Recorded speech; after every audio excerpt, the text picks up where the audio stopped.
국민과 함께 할 수 있는 최선의 결정을 하기 위해 국회의원님들과 당협위원장 그리고 당 상임고문님 등 다양한 의견 수렴 절차를 거쳤습니다.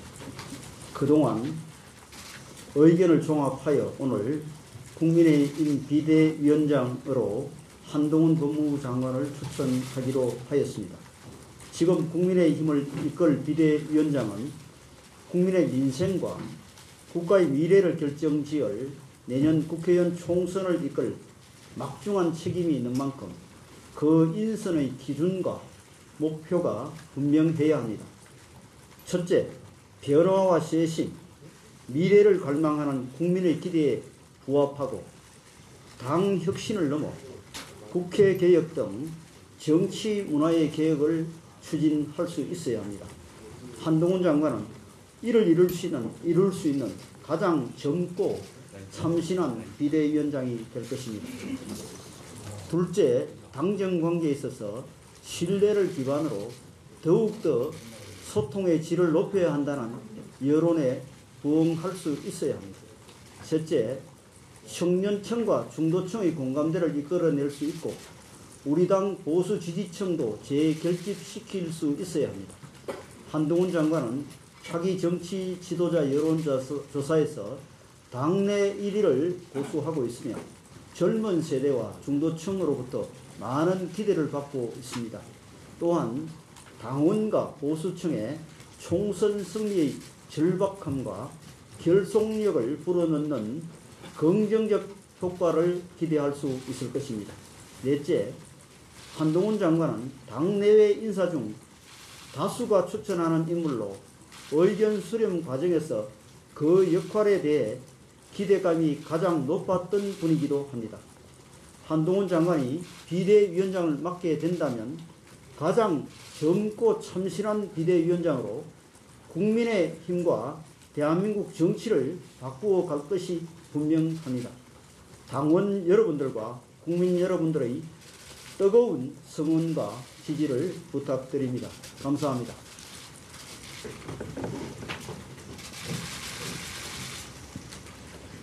질문 받겠습니다. 오늘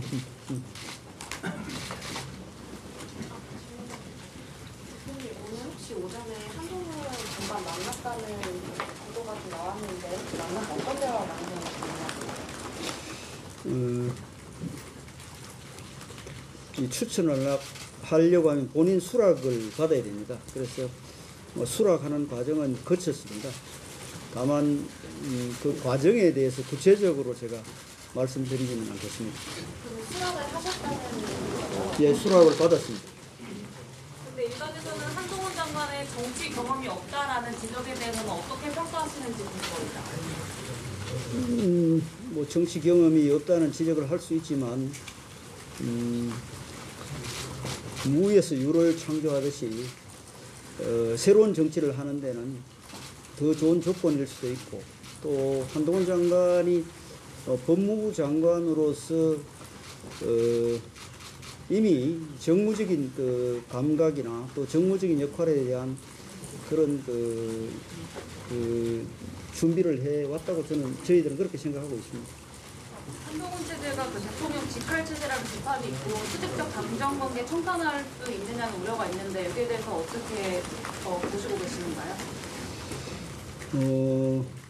당과 대통령실 또 정부와의 관계는 지금 뭐 사실은 소통에 문제가 없고 또 양방향으로 소통이 잘 되고 있습니다만은 국민들께서 소통이 부족하다고 지적하고 있는 것도 알고 있습니다. 그래서 오히려 한동훈 장관과 그 신뢰관계가 있기 때문에 소통의 질이 훨씬 좋아질 것으로 기대하고 또 진솔한 소통이 이루어질 것으로 기대합니다. 한 장관이 비대위원장이 오면 영남권 쇄신이라든지 쇄신이 달라질 거라는 얘기입니다. 그걸 대해서 그거는 뭐 제가 답변 드릴 얘기는 아니고요. 비대위원장께서 취임하시면 뭐 그런 부분에 대한 입장을 말씀드릴 것으로 알고 있습니다. 혹시 아까 공관위원장으로 윤화혁 신위원장이 감염됐다 이런 얘기 좀 들기도 했는데 관련해서 좀 뭔가 얘기가 되게 있던 걸까요? 전혀 사실이 아니고요. 여러분 알다시피 과정이라는 게 있습니다. 비대위원장이 그 공관위원장을 임명하도록 되어 있습니다. 비대위원장이 취임도 하지 않았는데 또 비대위원장이 그 우리 전국위원회를 통해서 공식적으로 임명 절차가 그 아직 시작도 안 됐는데 공관위원장이 내정됐다는 그런 뭐 악의적인 그 가짜 뉴스가 어떻게 해서 그 퍼졌는지 저희들은 그 법적인 조치를 분명히 해서 다시 이런 그 가짜 뉴스가 그 난무하지 않도록 엄중하게 조치할 겁니다. 대표님 원래는 예산안을 처리하고 지명하시기로 했는데 아직 예산안 처리가 안 됐는데 좀 앞당겨진 이유도 궁금합니다. 원래 여러분 알다시피 예산안은 10시에 그 오늘 처리되기로 되어 있었습니다. 그래서 저희가 2시쯤 예산 처리 후에 2시쯤 공개를 할 생각을 가지고 있었습니다. 근데 예산안이 그 10시에 처리돼야 함에도 실무적으로 조금 정리가 예상보다 지연이 돼서 예산안 처리 후에 비대위원장을 발표하기로 했는데 조금 일정상 차질이 있었습니다. 더 이상 제가 발표를 미룰 수 없는 사정은 오늘 여러분께 발표하고 나서 최고위원회를 소집해서 전국위원회 또 소집 의결을 해야 되기 때문에 주말이 또 껴 있고 또 3일간 공고 기간이 있고 뭐 이렇기 때문에 오늘 발표하는 것이 가장 바람직하다고 생각했습니다. 전국위는 그러면 언제 열리는 건가요? 뭐라고? 전국위는 언제 열리는 전국위는 이제 26일 날 표결이 될 겁니다. 내일 공고를 할 겁니다. 오늘 최고위원회 의결을 통해서 내일 공고가 되면 26일 날 전국위 의결이 진행될 겁니다. 한동훈 위원장으로 의견이 수렴되는 과정에서 일각에서는 이 여론 자체가 갑자기 좀 형성이 된 경향이 있다. 그 배경에는 약간의 민심이라는 게 작용을 했다라는 해석도 있는데요. 이에 대해서는 좀 어떻게 생각하세요? 제가 그 뭐 국회의원님들 여론만 들은 것도 아니고 또 당협위원장 여론만 들은 것도 아니고 여러 경로를 통해서 의견을 수렴했습니다. 그 뭐 윤심이라는 말은 그 사실과 다른 얘기고 또 그 각계각층의 다양한 의견을 제가 수렴했기 때문에 그런 말은 뭐 근거가 없는 이야기로 생각하시면 되겠습니다. 비대위 공식 출범 날짜는 언제쯤으로 예상하세요? 지금 제가 생각하는 일정은 연내 비대위 출범이 마무리돼야 된다고 생각합니다. 그래서 새해부터는 새 지도부가 당무를 이끌고 또 당의 총선 전략이라든지 총선 준비에 실제 새해부터는 새 지도부 중심으로 가동이 돼야 된다고 생각합니다. 대표님 보시기에 한동훈 비대위의 1호 과제는 뭐라고 보시는지 궁금합니다. 1호 과제는 뭐 제 생각은 있습니다만은 새로운 비대위원장에게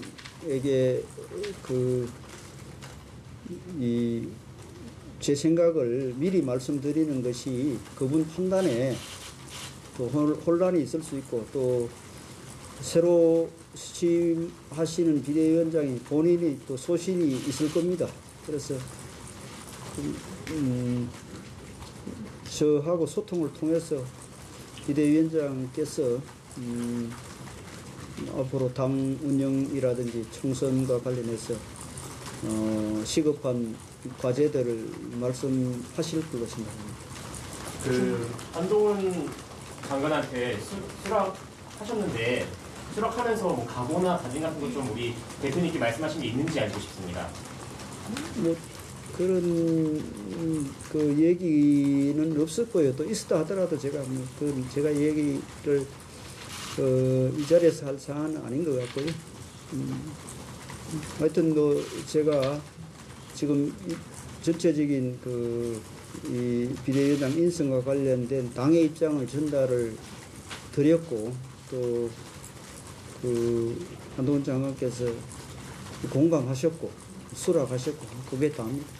한 장관님 입당하시나요?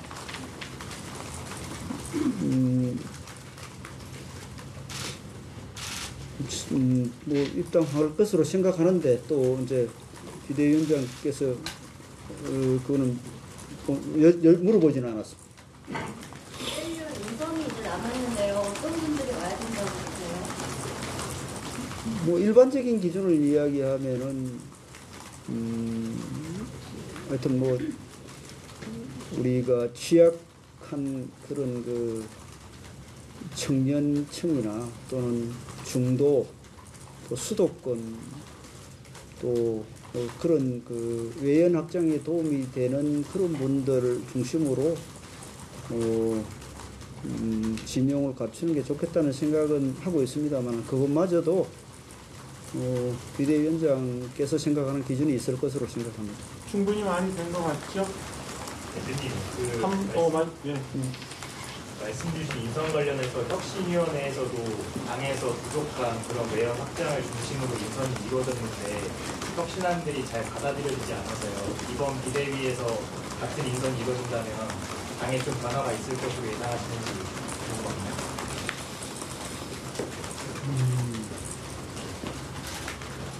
여러분들이 이제 혁신이 안이 그 제대로 수용이 안 됐다고 말씀하시는 분도 있는데 그 사실은 혁신이 안 중에 많은 부분이 공천 과정을 통해서 그 이루어져야 되는 그런 그 제안들입니다. 그래서 그건 아직까지 그 부분에 대한 평가는 공천이 이루어지는 과정이나 공천이 이루어진 연후에 판단해 주시면 좋겠습니다. 어쨌든 그 당이 지금 절박감을 가지고 있고 또 비대위원장도 이 막중한 책임에 대한 생각을 하고 있을 것으로 생각합니다. 그래서 이 총선이라는 이 절대절명의 이거 우리 그 정부의 운명이 그 걸려 있는 그런 그 문제이기 때문에 이 책임감이 얼마나 막중한지 잘 알고 계실 겁니다. 그래서 그 책임을 다하기 위해서 할 수 있는 모든 노력을 다 하실 것이라고 생각합니다. 대표님, 그 현직 장관직을 내려놓고 오는 건 혹시 사전에 인선 지명하시기 전에 대통령실과 직간접적으로 조율된 게 있을까요?